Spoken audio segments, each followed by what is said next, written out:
आज हमारा बहुत ही सुंदर एपिसोड है भावनात्मक विकास। भावनात्मक विकास को इमोशन क्वोशंट कहा जाता है। ये भावनात्मक स्वास्थ्य क्या है कि जिस स्वास्थ्य के अंदर क्रोध, अहंकार, माया, लोभ, नेगेटिव थॉट्स आ जाते हैं तो हमारा भावनात्मक स्वास्थ्य बिगड़ जाता है। सारे नेगेटिव थॉट्स दिमाग में आने पर जो है भावनात्मक स्वास्थ्य बिगड़ जाता है। और हमारी भारतीय संस्कृति के अंदर नेगेटिव थॉट्स को 18 जो है भागों के अंदर डिवाइड किया गया है और वो भाग है प्राणातिपात, मर्सावाद, अदत्ता दान, मैथुन, परिग्रह, क्रोध, मान, माया, लोभ, राग, द्वेष, कलह, अभ्याख्यान, पैशून्य, पर परिवाद, रति अर्थी, माया, मर्सा, मिथ्या दर्शन, शल्य, पाप। ये 18 अलग अलग कैटेगरी है। ये सब बुराइयां हैं, ये सब नेगेटिव थॉट्स है और ये हमारे भावनात्मक स्वास्थ्य को असंतुलित करते हैं। इन सब के मैं जो इनके सबके डिटेल में नहीं जाना चाहता हूं क्योंकि इसके डिटेल में चला जाऊंगा तो मूल विषय से मैं भटक जाऊंगा।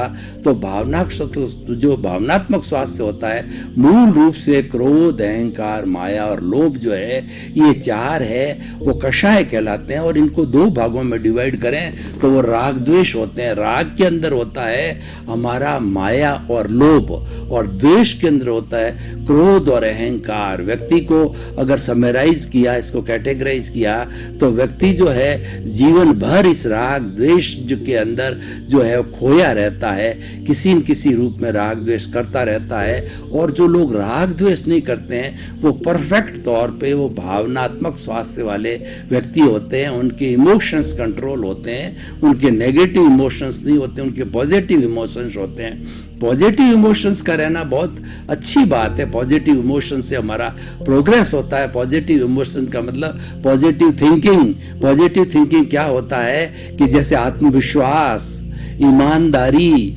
और शांतिपूर्ण से अस्तित्व और मैत्री, प्रमोद, करुणा, मध्यस्थास्थ, लोगों की मदद करना, लोगों की भलाई के बारे में सोचना, जगत कल्याण की बात सोचना, परोपकार की बात सोचना और बड़ों को जो है वो प्रणाम करना, बड़ों को सम्मान देना, किसी के प्रति बुरे भाव नहीं लाना और किसी के दोष नहीं देखना, किसी की ओपिनियन, अभिप्राय नहीं देना, ये सारा हमारा पॉजिटिव इमोशंस थे। तो हमारा जो है भावनात्मक विकास कब होगा? जब हमारे पॉजिटिव इमोशंस आएंगे और नेगेटिव इमोशंस जो है वह धीरे धीरे अभ्यास के द्वारा, प्रयोगों के द्वारा जो है वो समाप्त हो जाएंगे। तो भाई और बहनों, आज हम शिक्षा जगत को देखें तो आज के और गुरुकुल प्रणाली के शिक्षा जगत का डिफरेंस देखें तो आपको भावनात्मक स्वास्थ्य का जो है बहुत अच्छी तरह से जो है लाइन ऑफ डिमार्केशन जो है मिल जाएगी। पुराने समय के अंदर गुरुकुल एजुकेशन हुआ करती थी तो पहले समय में क्या था कि हमारे भारतीय संस्कृति को 4 वर्णों में बांटा गया था, ब्राह्मण, क्षत्रिय, वैश्य और शूद्र। ये 4 वर्णों के अलग अलग कार्य होते थे। ब्राह्मण होता था वो विद्या अध्ययन करता था और जो लोगों को पढ़ाता था, हर तरीके से विद्या का प्रसार करना जो उसका मुख्य दायित्व होता था। और क्षत्रिय होता था वो हमारे अंदर की जो कोई भी जो असुरक्षा है उसको ठीक करता और फ्रंट्स के ऊपर जो हमारी सीमाओं के ऊपर असुरक्षा होती है, जो है किसी विवाद है, युद्ध है, जो है सेना है, ये सारा काम क्षत्रिय का होता था। ब्राह्मण, क्षत्रिय, वैश्य होता था वो सारा व्यापार, हमारी कृषि, व्यापार, लेना देना और सारा बिजनेस, जितनी हमारी जो हमारा ये अर्थ का काम होता था वो सारा अर्थ से जुड़ा वैश्य व्यक्ति हुआ करता था। और चौथा शूद्र होता था जो हमारी सफाई करता था, वो मोहल्ले की सफाई, गांव की सफाई, शहर की सफाई और अपने जो है दूसरा क्या है गली की सफाई और व्यक्तिगत परिवार की सफाई, घर की सफाई, ये सारा शूद्र का काम होता था। और सभी को समान जो है भाव से एक दूसरे के अंदर भाईचारा हुआ करता था, कोई छोटे बड़े का भेदभाव नहीं हुआ करता था।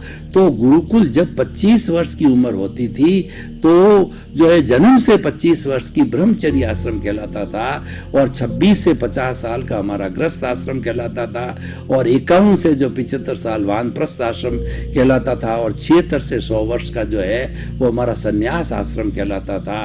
तो ब्रह्मचर्य आश्रम के अंदर गुरु के पास जाकर के जैसा जैसा 4 वर्ण का जो शिक्षा लेनी होती थी उसको गुरु शिक्षा देते थे, अपने आश्रम में रखते थे। आश्रम एक तरह से हॉस्टल रहता था, वो प्रकृति के करीब रहते थे, वो खुली हवा रहती थी, खुली आकाश रहता था, उनको श्रम करना पड़ता था, उनको जंगल में से लकड़ियां बीन के लाना पड़ता था, पानी लाना पड़ता था, भोजन पकाना पड़ता था, और वह नदी नाले पशु पक्षी उन सब के अच्छे संपर्क में रहते थे, यानी प्रकृति की गोद में वो रहते थे। तो प्रकृति की गोद में रहने से वो प्रसन्न भी रहते थे और श्रमशील भी रहते थे, और गुरु का सानिध्य मिलता था तो उनके अंदर अनुशासन की भावना आती थी। यानी वो शिक्षा के साथ साथ के अंदर जो हमारे मानवीय मूल्य थे, सांस्कृतिक, मानवीय, धार्मिक, आध्यात्मिक जितने भी मूल्य थे वो गुरु से मूल्यों की शिक्षा प्राप्त करता था, और वह एक तरीके से पंडित बन जाता था। पंडित का अर्थ वह व्यक्ति होता है जो कि इमोशनली, अब इमोशन स्वास्थ्य की बात आती है कि इमोशनली जो है वो अतीन्द्रिय ज्ञान में ज्यादा रहते थे, वह बुद्धि का कम उपयोग करते थे और अतीन्द्रिय जगत का, प्रज्ञा का ज्यादा उपयोग करते थे। गुरु होता था उनकी प्रज्ञा को जागृत कर देता था, और प्रज्ञा है मोक्ष की प्रतिनिधि होता है। प्रज्ञा कभी भी गलत काम नहीं कराती। बुद्धि तो क्या है, सुबुद्धि भी हो जाती है और कुबुद्धि भी हो जाती है, लेकिन प्रज्ञा हमेशा सुई रहती है, वो कभी गलत काम नहीं कराती। तो प्रज्ञा जागृत करते थे, प्रज्ञा जागृत वाला पंडित कहलाता था।